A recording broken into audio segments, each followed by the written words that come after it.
Bonjour à toutes et à tous, bienvenue sur French Podcast, je suis Charline et aujourd'hui j'ai le plaisir d'être accompagnée comme toujours par Emmanuel. Salut Emmanuel. Salut Charline, bonjour à tous nos auditeurs. Je suis content d'être là, c'est toujours un plaisir. Et ce sujet aujourd'hui, il me fait un peu sourire parce que franchement, qui n'a jamais essayé d'impressionner un Français et, eh bien, parfois on se casse un peu les dents.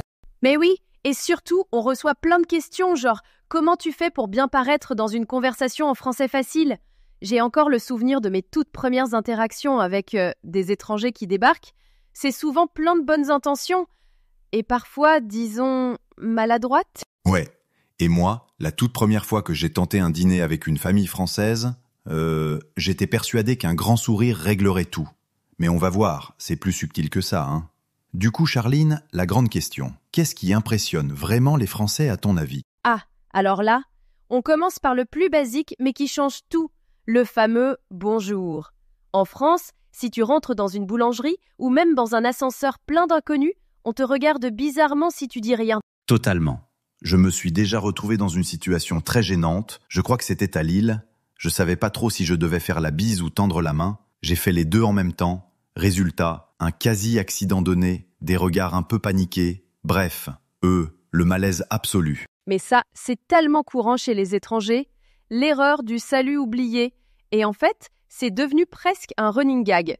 Franchement, mieux vaut dire bonjour 10 fois que pas assez, sinon l'accueil est jamais très chaleureux. Ouais, la politesse de début de conversation, c'est déjà 50% de la victoire, j'oserais dire. Et ensuite, les petits mots magiques. S'il vous plaît, merci, excusez-moi. Ça paraît exagéré, mais même entre gens proches, ça glisse dans toutes les phrases. J'ai un souvenir, plutôt embarrassant d'ailleurs. Au début, je suis allé demander une baguette à la boulangère du coin. Et j'ai oublié de vous voyer. Je lui ai sorti un « tu me donnes une tradite ?» Elle a levé un sourcil, genre « Monsieur, vous n'êtes pas chez vous ici. » Ah oui, le vouvoiement, c'est un art. Surtout avec les gens qu'on ne connaît pas, hein. Franchement, si tu dis « tu » d'entrée de jeu, tu perds des points sans même t'en rendre compte. C'est pas du snobisme, c'est juste des codes. Et même après des années, je dois faire gaffe dans mon labo, en réunion. Il vaut mieux trop en faire que pas assez, quitte à paraître un peu vieille France. C'est vrai. Et puis, il y a une chose délicate aussi, l'humour. Ça ouvre toutes les portes, mais l'humour en France, c'est parfois acrobatique. Ah oui, j'ai tenté une blague lors d'une réunion avec des collègues français, un truc un peu, disons, sarcastique façon américaine. Personne n'a ri, je me suis senti tout seul, et depuis, je réfléchis à 2 fois avant de faire de l'humour. Mais t'as raison, l'humour anglais, on va sur l'absurde. L'humour américain, c'est plutôt très direct. Et les Français, eux, il y a souvent un second degré ou un petit côté autodérision. Si tu fais une blague sur toi-même ou si tu tournes une situation en dérision, c'est souvent bien perçu. C'est ça, faut d'y aller mollo, éviter les sujets trop sensibles. Enfin, à moins d'être vraiment à l'aise. Et dans la conversation, ce qui impressionne beaucoup, c'est d'écouter activement. Pas juste attendre que l'autre ait fini. Il vaut mieux relancer, poser une question ouverte, montrer que tu t'intéresses. Tu sais, j'ai été frappé par la différence d'approche. Aux États-Unis, l'enthousiasme déborde, on rebondit tout le temps. En France, j'ai remarqué que c'est plus nuancé, presque comme une chorégraphie, tu vois. Il y a autant d'écoute que de paroles. Et parfois, les débats peuvent être passionnés. Je me rappelle d'un dîner lyonnais, un ami est parti dans un monologue sur le fromage Saint-Marcellin. Quelqu'un a lancé « Oui, mais le bleu, c'est la vie !» Et puis là, c'était parti. Tout le monde défendait son bout de fromage, mais toujours avec respect. C'est vrai, et c'est un excellent terrain d'apprentissage pour l'écoute active. Parlons des sujets à éviter. N'allez pas demander combien tu gagnes ou t'es pour qui aux élections, direct. Je confirme. Première fois que j'ai été invité à un apéro, je demande naïvement genre « C'est quoi le salaire moyen dans ce secteur ?» Silence complet. Je me suis dit « Ok, faut pas. » Mais oui, c'est les 2 gros tabous. Mieux vaut parler cinéma, gastronomie ou voyage. Ça, c'est universel et tu trouveras toujours quelqu'un pour te recommander un resto ou un film. On est d'accord. Et franchement, ces sujets créent plus facilement des liens. Alors, petit point style. L'apparence, en France, elle compte, mais tu dois rester subtil, pas de bling-bling. Toujours cette élégance sans effort. Genre, une écharpe bien nouée, un manteau simple, mais qui tombe bien. Tu rigoles, mais j'ai fait un vrai carnage la première fois à un cocktail parisien venu avec un haut vraiment flashy, genre turquoise. On m'a repéré à 3 kilomètres. Depuis, j'ai compris. Mieux vaut miser sur la discrétion. Les Français aiment le chic caché, tu sais? Oui, y a rien de plus impressionnant qu'un style qui a l'air naturel, mais qui ne l'est pas en fait. Impossible de ne pas parler de nourriture. Un compliment sincère sur une baguette, un fromage, ça crée un lien direct. J'ai découvert le vrai débat français quand quelqu'un m'a demandé « Tu préfères ton steak saignant ou à point ?» Je pensais que c'était juste pour rigoler, mais en fait c'est sérieux, il y a carrément des clans. Mais grave, la table en France, c'est presque sacré. C'est le cœur, et franchement, si tu sais dire « Votre pain est incroyable » ou parler d'une spécialité locale, c'est la porte ouverte à toutes les discussions. Et parfois, juste écouter un passionné parler de vin ou de chocolat, ça impressionne autant que d'avoir un bon accent. Ça m'amène à une astuce fondamentale, savoir s'excuser. Une excuse sincère mais simple, ça adoucit tout. J'ai eu une fois un vrai quiproquo dans un resto. J'ai pris la commande du voisin par erreur. J'ai dessiné un petit bonhomme désolé sur une serviette, ça a fait marrer tout le monde, et hop, tout était oublié. Faut pas hésiter à employer les phrases de base. Pardon, c'était maladroit de ma part. Je m'excuse, je ne savais pas. C'est parfois plus puissant qu'un long discours. Et c'est toujours apprécié, surtout si on le fait avec un sourire. Allez, on récapitule. Pour impressionner les Français, faut oser le bonjour, la politesse, jamais oublier l'écoute et surtout, rester soi-même. Si je devais garder un conseil, c'est « N'ayez pas peur de faire des erreurs ». Parfois, c'est ça qui fait que la conversation devient, tu sais, mémorable. Et puis, honnêtement, le fait de tout simplement essayer, même si ça cloche un peu, c'est ce qui impressionne le plus. On apprend, on se trompe, on recommence. Et on finit même par apprécier ces petits ratés. À ceux qui nous écoutent, lancez-vous. C'est là que tout commence. Alors, ce qui est fascinant, c'est la subtilité dans la conversation à la française. Lire entre les lignes, capter le petit sourire ou le haussement de sourcils. Ou ce silence minuscule qui en dit long. Moi, j'utilise souvent la technique du questionnement progressif. Tu sais, tu lances « Et toi, t'en penses quoi ?» Puis tu creuses, petit à petit. Ça met à l'aise, ça montre que tu t'intéresses. La légère autodérision, c'est hyper utile aussi. Moi, j'ai un accent, mais j'assume. Ou « Je m'en mêle un peu, mais bon. » Ça brise la glace, tu montres que tu te prends pas trop au sérieux. Oui, tout ça, ça rend la conversation fluide, jamais agressive. Petit aparté, rien de tel qu'un clin d'œil culturel pour créer une vraie connexion.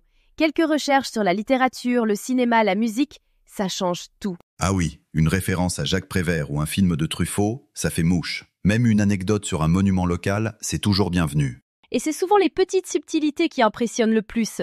Une expression idiomatique, un détail d'histoire glissé dans la discussion. Ouais, c'est pas la quantité, c'est le charme du détail qui marque. Justement, pour aller plus loin, faut vraiment s'immerger dans la culture. S'intéresser à un bouquin, regarder un classique au ciné, ça montre une vraie curiosité. Et puis, observer. Des expressions idiomatiques entendues lors d'un pique-nique ou un détail d'architecture dans la rue. Ça apporte une vraie authenticité à la conversation. Et ça se sent. Oui, et même si tu fais une petite erreur, on sent ton envie de jouer le jeu français. C'est là que la magie opère. Là, je vais prêcher pour ma paroisse. Mais apprendre quelques expressions idiomatiques courantes, genre « ce n'est pas la mer à boire » et les placer naturellement, c'est top. Ou participer à une soirée cinéma, un atelier cuisine. Même si tu comprends pas tout, tu ressors avec des anecdotes à raconter et ça impressionne toujours.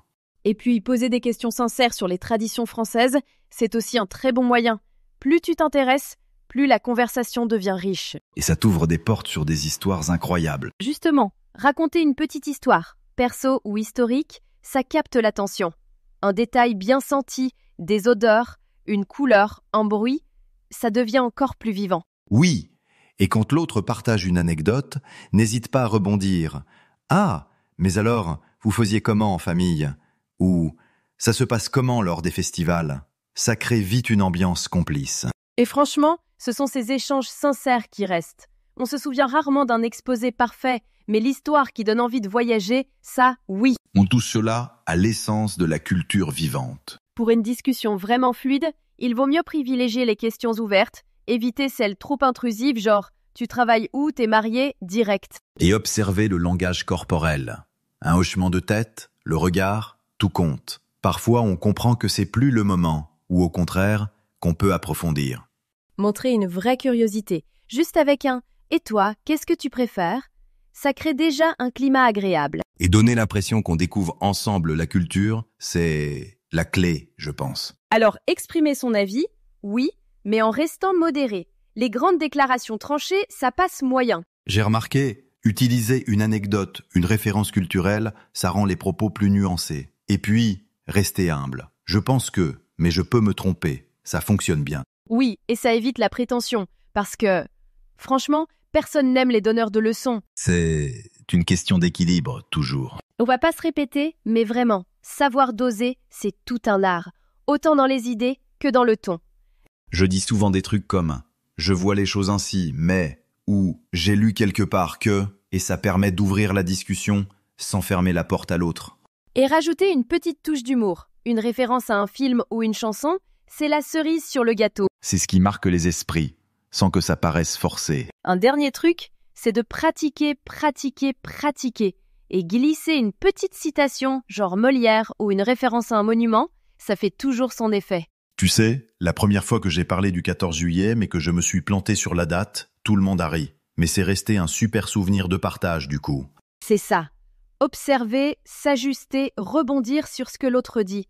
Même un simple « tu m'arrêtes si je me trompe, mais il me semble que » ça donne du naturel à l'échange. Et c'est comme ça qu'on se fait des amis, et qu'on comprend la France, petit à petit. Pour conclure, un message essentiel. La modestie, l'humilité, reconnaître ses limites, c'est très apprécié ici. Moi, je le dis souvent. Je suis encore en train d'apprendre. Et ça suscite toujours l'indulgence, l'envie d'aider. Pareil si tu fais un compliment sincère, sans en faire des tonnes. D'ailleurs, on l'a tous en tête un souvenir où le fait d'assumer ses erreurs a finalement créé une vraie connexion. Comme quoi la sincérité, ça met tout le monde à l'aise. Exactement, et c'est sur ces mots qu'on va se quitter, non ? Merci Emmanuel pour toutes ces anecdotes. Et à vous tous, merci de nous avoir écoutés. Continuez à tester, à apprendre. Et surtout, amusez-vous dans vos conversations, même si vous trébuchez un peu. Merci Charline, c'est toujours un plaisir. Et à très bientôt pour de nouveaux échanges sur French Podcast. À bientôt tout le monde. Écoute la deuxième partie de Podcast Bienvenue français. à notre exploration des nuances du français parlé puis de la culture francophone. On a reçu pas mal de matériel intéressant, des guides de prononciation, des notes sur les habitudes culturelles, des comparaisons entre le français écrit puis celui qu'on parle dans la vie de tous les jours, puis même des affaires sur l'humour et les gestes. Aujourd'hui, le but, c'est de sortir de tout ça les infos les plus utiles pour quelqu'un qui veut pas juste comprendre le français, mais aussi le parler de façon plus naturelle, sonner plus local, puis mieux s'y retrouver dans les interactions sociales, que ce soit ici au Québec ou ailleurs. On l'a tous vécu un peu, j'imagine, non? Le français d'Emmanuel, super propre, puis le français qu'on entend dans la rue ou dépanneur avec nos chums, c'est pas toujours pareil. OK, on déballe ça. C'est une excellente observation. Puis oui, il y a vraiment un écart là, entre le français écrit, qu'on voit souvent comme la norme, le français correct, et le français parlé. Lui, il est pas mal plus dynamique, flexible, il n'arrête pas d'évoluer. Les sources mentionnent, oui, une certaine tendance, disons, au conservatisme linguistique dans certains milieux francophones. La langue écrite reste le modèle. Mm-hmm. Des organismes comme l'Académie française ou même l'Office québécois de la langue française, ici, ils jouent un rôle pour standardiser l'écrit. Ça peut, parfois, ça ralentit le rapprochement avec l'oral qui, lui, bouge plus vite. C'est exactement ça. Puis c'est ce français-là qui nous intéresse si on ne veut pas sonner comme un livre de grammaire ouvert. Les sources qu'on a, elles pointent plusieurs choses importantes. Bon, pour commencer, les raccourcis de prononciation. Le fameux « e » muet qui saute. Ah oui?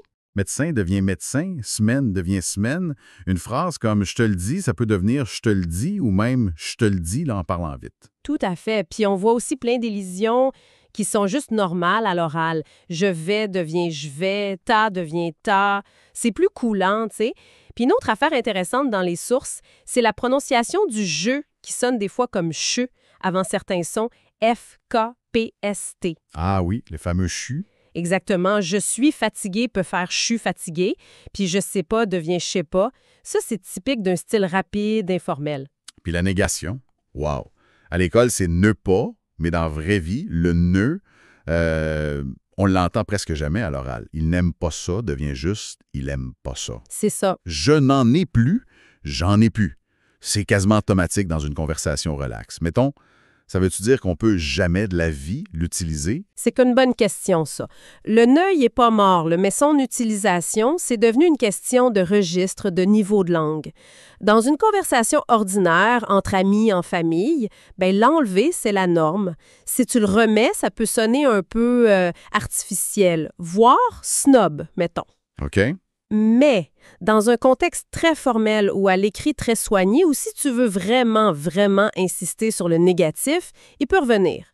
Mais à l'oral courant, l'enlever, c'est surtout plus économique, plus rapide. Ça coupe dans le gras. Ça fait du sens. OK. Autre point qui ressort beaucoup, le « on » à la place de « nous ». C'est fou comment « nous allons au cinéma » sonne plus que guindé à l'oral comparé à « on va au cinéma ». Est-ce que le « nous » s'en va tranquillement pas vite de l'oral?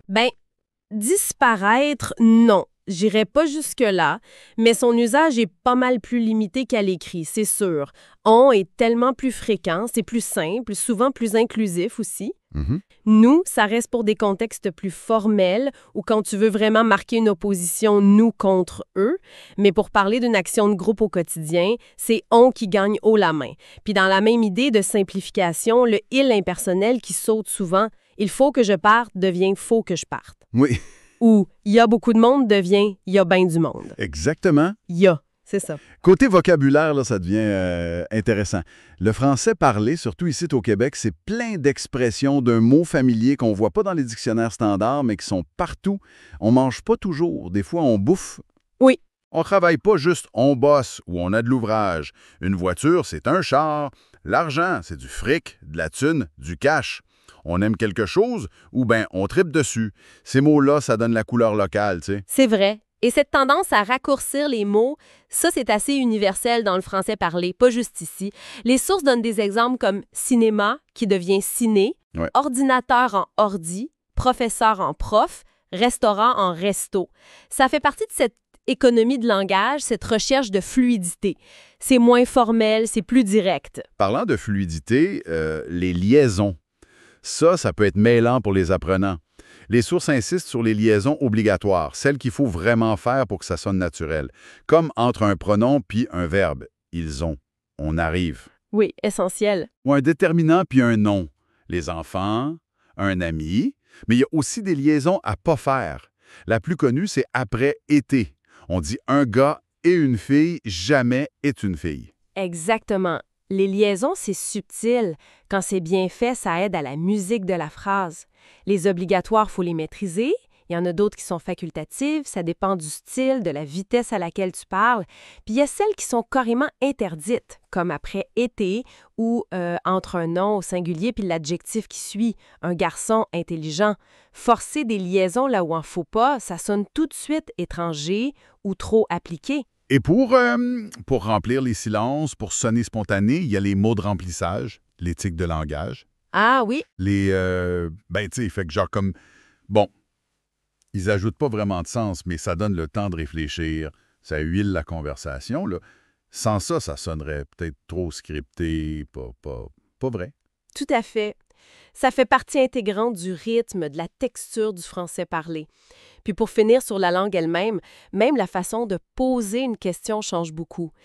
L'inversion sujet-verbe, comme « as-tu de l'eau », c'est correct grammaticalement parlant, mais à l'oral, ça sonne souvent très, très formel, voire un peu vieux jeu ou littéraire, sauf dans quelques expressions figées, là, comme « comment vas-tu » ou avec des verbes très courts. C'est vrai, dans la vie de tous les jours, on va beaucoup plus y aller avec l'intonation qui monte. « T'as de l'eau » Oui. Ou la structure avec « est-ce que t'as de l'eau » Ou encore, très courant au Québec, ajouter le petit « tu » à la fin. « T'as de l'eau dessus » Ça, c'est bien plus commun et naturel. Oui, le tu interrogatif est très typique. Bon, avant de passer à la culture, peut-être juste un mot rapide sur quelques petits pièges de prononciation que les sources mentionnent. Bonne idée.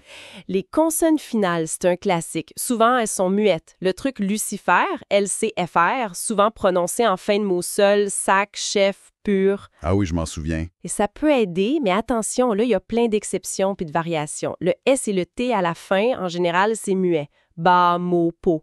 Le R final des verbes en ER, comme parler, c'est muet aussi. Parle. Le mieux, c'est vraiment d'écouter puis d'imiter. Oui. Puis les fameuses voyelles nasales. On comme bon, un comme vin, et en comme vent, l'air sort par le nez, puis il faut pas prononcer le N ou le M comme une consonne à part. C'est ça. Sauf si une liaison.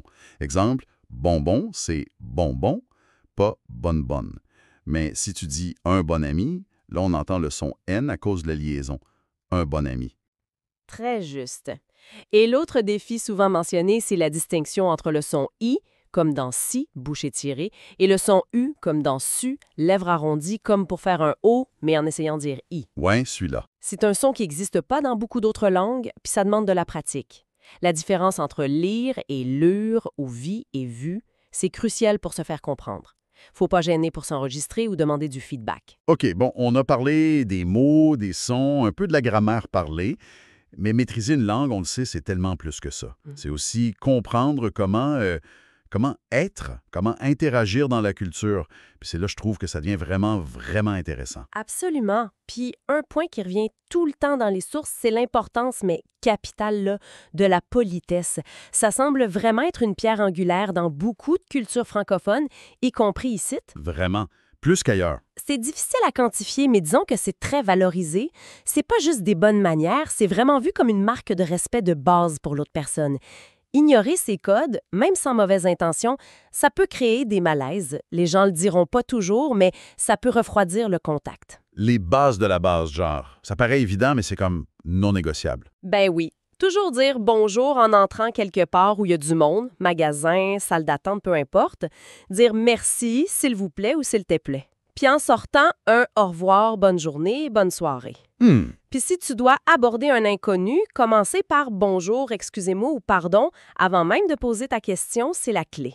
Ça montre que tu reconnais l'autre, que tu l'interromps poliment, ça ouvre la porte. OK. Puis après, il y a la grosse question. Vous ou tu? Le vouvoiement, le tutoiement. Ah, le grand débat. La règle générale qui ressort, c'est que le « vous », c'est la norme avec les inconnus, les personnes plus âgées, les gens en position d'autorité, dans un contexte professionnel formel. Le « tu », c'est pour les amis, la famille, les enfants, puis souvent les collègues une fois qu'une certaine familiarité s'est installée. Mais comment on sait quand on peut passer au-dessus? C'est ça qui n'est pas toujours évident. C'est vrai que c'est subtil. La règle d'or, c'est « dans le doute », commence toujours par « vous ». C'est jamais impoli de vous voyer. C'est plus sûr. Mieux vaut être trop poli que passer, mettons. Exactement. Souvent, si l'autre personne est à l'aise avec le « tu », elle va le proposer. On peut se tutoyer. Ici, au Québec, c'est vrai que le passage au « tu » peut parfois être un peu plus rapide ou informel que dans certains coins en Europe, surtout entre jeunes ou dans des milieux moins hiérarchiques. Mais ça dépend beaucoup de la situation, de l'âge, du milieu. Vous voyez quelqu'un qui s'attendait au « tu » peut créer une petite distance, c'est vrai, mais tutoyer quelqu'un qui s'attendait au « vous », ça peut être vraiment perçu comme un manque de respect. Le mieux, c'est d'observer puis d'écouter comment les gens autour font. Parlant de salutations, les sources mentionnent beaucoup la bise, surtout en France, avec le nombre qui change selon les régions. Qu'est-ce qu'on en dit ici? Ah, c'est une bonne nuance à faire. Les sources se concentrent peut-être plus sur la France pour ça. Ici, au Québec, la bise, c'est pas mal moins systématique. Ah oui? Oui, ça existe, mais c'est généralement réservé aux amis très proches, à la famille.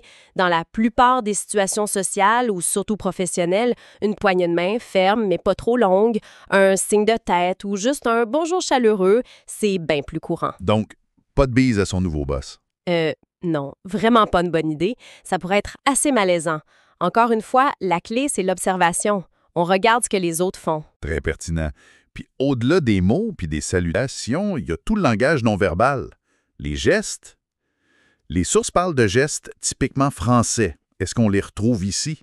Certains, oui, sont assez universels dans le monde francophone. D'autres sont peut-être moins utilisés ou ont une autre signification. Le haussement d'épaule avec la petite moue, le fameux « burf » pour dire « je sais pas, ça m'est égal ». Sont là. Oui, sont là. Le cercle avec le pouce et l'index pour dire « parfait » ou « zéro », c'est compris, mais peut-être moins fréquent. Frotter le pouce et les doigts pour parler d'argent, ça, c'est universel, je pense. Oui.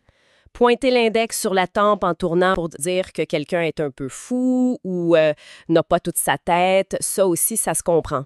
Puis lever les paumes vers le ciel en mode « ben là, qu'est-ce que tu veux? » Celui-là aussi, très expressif et bien compris. mais au-delà de gestes spécifiques, ce qui est important, c'est souvent la posture générale. Les sources conseillent une attitude ouverte. C'est-à-dire? Ben, évitez d'avoir les bras croisés ou les mains dans les poches tout le temps. Ça peut envoyer un signal de fermeture, de désintérêt, même si c'est pas voulu. Un contact visuel direct, mais pas fixe ou insistant, c'est important pour montrer qu'on écoute, qu'on y connectait à la conversation. Mhm. Un sourire léger, ça aide toujours. Puis respecter l'espace personnel, la bulle de l'autre. Pas de contact physique non sollicité, là. C'est fondamental, partout. OK, super clair. Passons à l'étiquette dans la conversation elle-même. Un point qui revient souvent, faire l'effort de parler français. Ah oui, absolument crucial.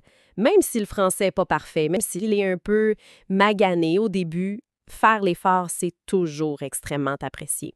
Ça montre le respect pour la langue, pour la culture. Même si on baragouine juste quelques mots. Ben oui, commencer par un bonjour, un merci, même si après on doit expliquer poliment qu'on n'est plus à l'aise en anglais, mettons. Ça change complètement la perception. C'est tellement mieux que de juste lancer la conversation en anglais sans avertissement. Un petit « excusez-moi, parlez-vous anglais » après le bonjour, c'est la bonne approche. Le volume de la voix aussi, c'est mentionné comme un détail culturel. Oui, et c'est vrai que dans les lieux publics, les transports en commun, les restos, les files d'attente, la norme, c'est de parler à voix modérée. Parler très fort, que ce soit au téléphone ou entre personnes, ça peut être mal vu, comme un manque de savoir-vivre, de considération pour les autres. La discrétion est généralement valorisée. Et l'humour? Les sources disent que c'est important socialement pour créer des liens. Très important, oui. L'humour, c'est un lubrifiant social. Ça aide à créer une complicité, à désamorcer des tensions. L'autodérision, savoir rire un peu de soi-même, c'est souvent très bien perçu. Ça montre qu'on se prend pas trop au sérieux. Puis l'ironie, les jeux de mots. Très présent aussi, surtout dans la culture québécoise. Mais attention, ça demande une bonne maîtrise de la langue et surtout du contexte pour pas que ça tombe à plat ou pire, que ça soit mal interprété. L'humour, il faut aussi l'adapter à la situation. On ne fera pas les mêmes blagues au bureau qu'avec des amis proches. Côté sujet de conversation, qu'est-ce qu'il faut éviter quand on ne connaît pas bien les gens? Les sources parlent d'argent, de religion, de politique. C'est pas mal ça. C'est une bonne ligne directrice générale, oui. Parler de son salaire ou demander celui des autres ou même parler du coût des choses, c'est souvent vu comme indiscret. La religion, c'est généralement considéré comme une affaire très personnelle. Et la politique? On en parle beaucoup ici, non? Les gens qu'on connaît à peine, c'est un terrain glissant. Mieux vaut éviter au début. La vie intime, évidemment, c'est réservé aux proches. Pour commencer, les sujets neutres sont plus sûrs. La météo, un classique inépuisable. Les loisirs, les voyages, la culture, la bouffe. Les sources notaient un paradoxe pour la France. Les Français aiment critiquer leur pays, mais ils n'aiment pas trop quand les étrangers le font. Est-ce que c'est un peu pareil ici? Il y a probablement un peu de ça partout, oui. Tu sais, on peut chialer en famille, mais entendre les mêmes critiques d'une personne extérieure, ça peut être perçu différemment, comme un jugement. Je vois. En général, même si on m'entend des Québécois se plaindre de certains trucs, en tant qu'arrivant ou visiteur, c'est souvent mieux d'adopter une posture d'écoute, d'observation, de curiosité, plutôt que de se lancer dans la critique directe. Poser des questions ouvertes, comment ça fonctionne ici pour telle chose, c'est souvent mieux reçu que d'émettre des jugements. C'est mal fait, ça. Un dernier point sur l'étiquette en ligne. Au restaurant, faut oublier le garçon qui est cité comme étant très impoli en France. Comment on fait ici pour appeler le serveur ou la serveuse?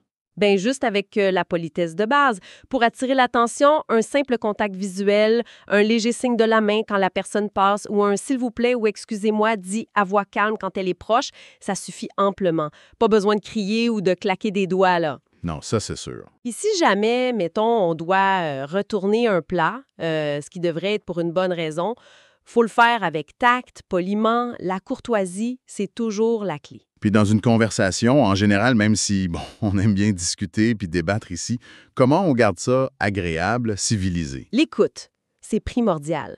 Même dans un débat animé, il faut laisser l'autre finir sa pensée, montrer qu'on écoute vraiment, éviter d'interrompre tout le temps ou de vouloir juste placer son idée sans tenir compte de ce qui a été dit.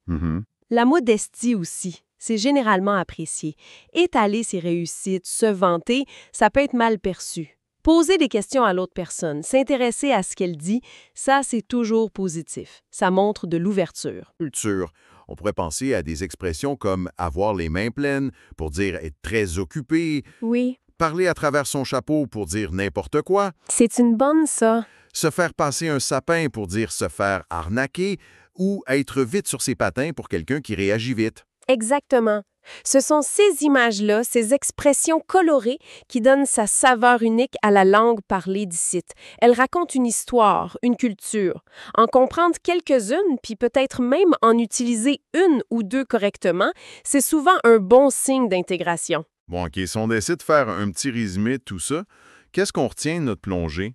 On a vu que vraiment, un monde entre le français qu'on apprend dans les livres puis le français qui vit, qui respire tous les jours, avec ses contractions, son vocabulaire propre, ses tourneurs. Oui, Puis on a vu aussi à quel point les codes culturels, la politesse en premier, mais aussi la façon de se dire bonjour, les gestes, les sujets tabous ou pas, sont super importants pour bien s'entendre avec le monde. le message clé, je pense, c'est que pour intégrer toutes ces nuances, autant la langue que la culture, ça prend du temps. Ça prend de l'observation, faut être attentif, puis il faut pratiquer. Faut pas avoir peur de se tromper. Non, faut pas avoir peur de faire des erreurs. Personne s'attend à ce que ça soit parfait tout de suite. L'important, c'est de montrer qu'on fait un effort, qu'on essaie de comprendre puis de respecter ces codes, même ceux qui sont pas écrits noir sur blanc. Cet effort-là, en général, est vraiment bien perçu, puis ça facilite énormément les contacts, l'intégration. Et puis, pour finir, une petite pensée pour réfléchir. Étant donné l'importance de tous ces codes subtils, du non-verbal, du contexte culturel qui est si fort, est-ce que ça se pourrait que maîtriser ces règles invisibles de l'interaction sociale, ça soit finalement encore plus déterminant pour se sentir vraiment à sa place, pour être bien accepté, peut-être même plus que d'avoir une grammaire parfaite, sans aucune faute? C'est une excellente question. Ça laisse à réfléchir, en effet. Ça laisse matière à réflexion. Merci d'avoir exploré avec nous ces aspects fascinants du français et de la culture, d'ici et d'ailleurs. À la prochaine pour une autre analyse en profondeur.